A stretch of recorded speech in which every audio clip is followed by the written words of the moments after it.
Greetings, inhabitants of this cardboard democracy, and the free trade that is only lip service.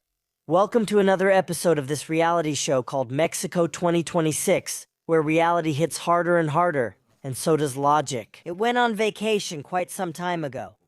Today is February 20-20, 2026, and if you thought you had seen it all, get ready, because our beloved leaders in power have a show prepared for us that's worthy of an Oscar or a Razzie. You already know that this corner is the refuge where irony and sarcasm are the only shield against official shamelessness. Today we'll see a story that makes morning press conferences seem like bedtime fairy tales. Here I present to you the analysis of the latest news in this national tragicomedy. On one hand, the Instituto Nacional Electoral is on a forced diet. Is this a reform or criminal dehydration? Then we have Uncle Trump and the apparent commercial relief. Lastly, and what a main course, the county rear admiral, the fuel theft, and the silence of the innocents in uniform. Let's get to it. It turns out that in the halls of San Lazaro, that sacred place where the will of the people is cooked slowly, with lots of butter, the draft of the electoral reform that Claudia Sheinbaum will send next Tuesday was leaked. And look, it's not just any reform, it's a total re-engineering. Translation for those of us who don't speak bureaucratic dialect.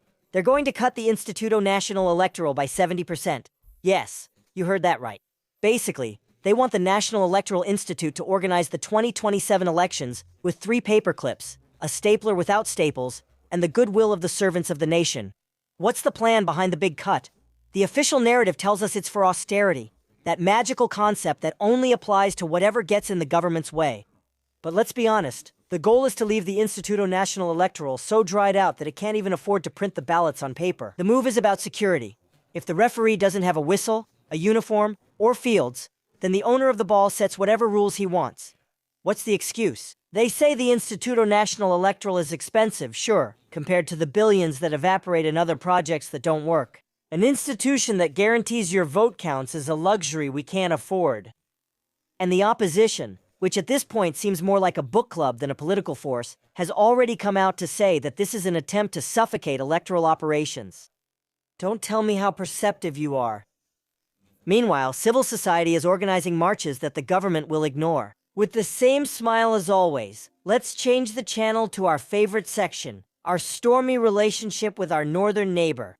It turns out that in a twist that not even Hollywood screenwriters could have imagined, the Supreme Court of the United States has just dealt a blow to none other than Donald Trump. They declared illegal the global tariffs that Guerrero imposed with so much pride.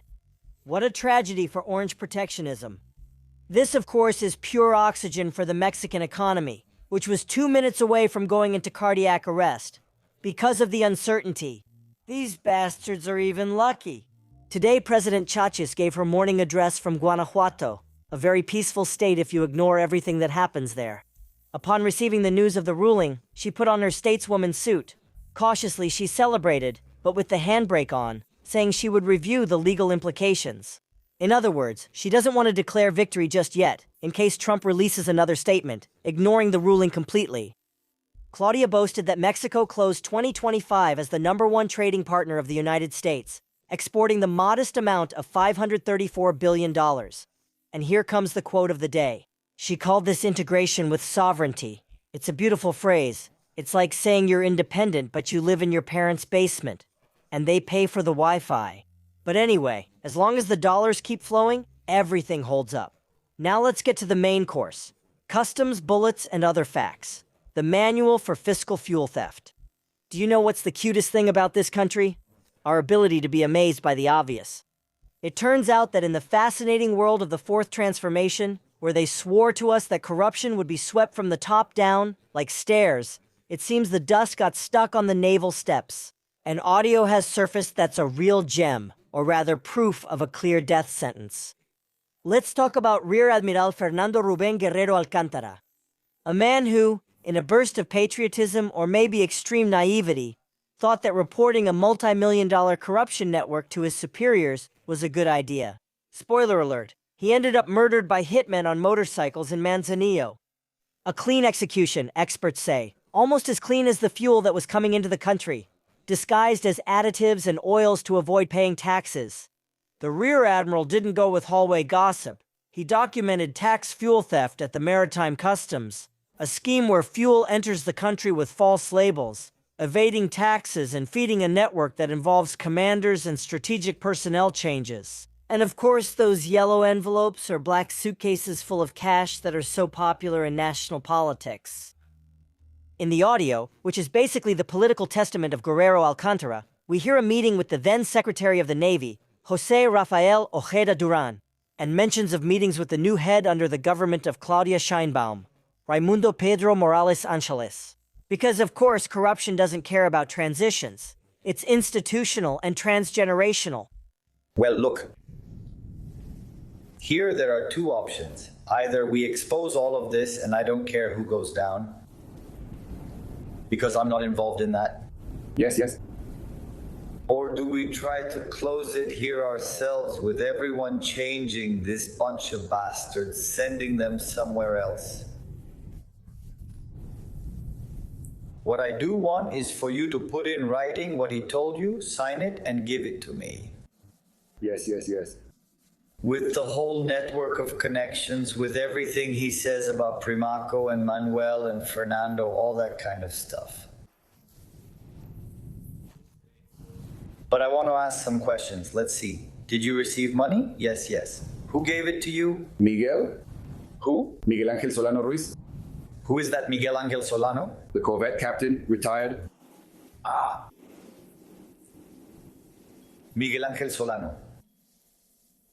And him? How did he manage to get that money? How did he manage to get that money? Well, what he did was commercially exploit the customs office. That's what he did. For his part, he had his customs agency, he got customs agencies and had clients. The point is that the customs office had to be, it had to be well regarded by importers so that, he could recommend Manzanillo Lázaro Cárdenas, so there wouldn't be corruption, so the process wouldn't be delayed, so it would be quick, so there would be guarantees. So there would be. And that one, where is it? Where does he live or what? He lives here in Mexico City, but he has like 3 addresses. I only know one, and in Veracruz. His wife and kids live in Punta Tiburon by Laguna 6, but I never saw his house. What efficiency! Instead of a criminal investigation, a forensic audit, or, I don't know, calling the prosecutor's office. The proposed solution was to move the guys from the place, because we all know that if a corrupt person moves from Manzanillo to Veracruz, he automatically becomes a saint just because of the change in climate. Rear Admiral Guerrero Alcántar even details how he received money from someone named Miguel Ángel Solano Ruiz, Corvette captain, retired, who ran a network to recommend customs offices, where the processing was quick and, coincidentally, there was no corruption. According to his own standards, the audio presents us with a cast worthy of a Netflix series that the government will try to cancel. Captain Climaco appears, who supposedly had the approval of Admiral Manuel Farias to recommend people with a certain profile for customs offices. The goal, to increase revenue and protect the institution's reputation. Translation: let the business flow and make sure no one finds out. It is even mentioned that Climaco received $500 a week to fulfill the whims of the higher-ups, $500,000 per week. And here we are, worried about the price of tortillas. The most ironic thing about this tragedy is that the militarization of customs was sold as the ultimate cure for corruption. Put the Marines in charge, they're honest by nature, they said.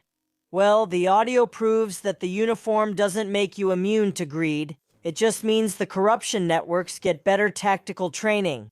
Rear Admiral handed in his uniform, filed his complaint, and weeks after meeting with the top leaders of the current government, he was permanently silenced. All in the purest Italian mafia style. Make it look like an accident. The message for any other officer who wants to clean house is clear. Silence is life. The truth is a one-way ticket to the graveyard. In short, this is just a normal day in the madhouse. We have a government that wants to save on democracy, so they can spend on, well, whatever they decide, without anyone watching them. And on the other hand, we depend on judges from another country to put limits on a president who uses us as a punching bag. And on the other hand, we have another stripe on the tiger, or rather, another oil stain on the Navy's white uniform.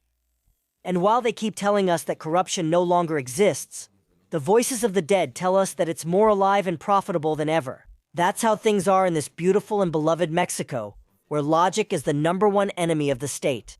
Don't worry, morning press conferences will always give us something to laugh about instead of cry.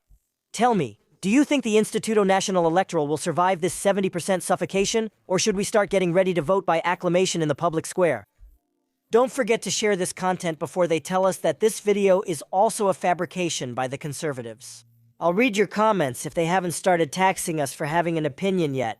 That's all from me. But before I go, let me remind you that in this country, sometimes the only way to get those at the top to listen is through a case file that no one can close anymore.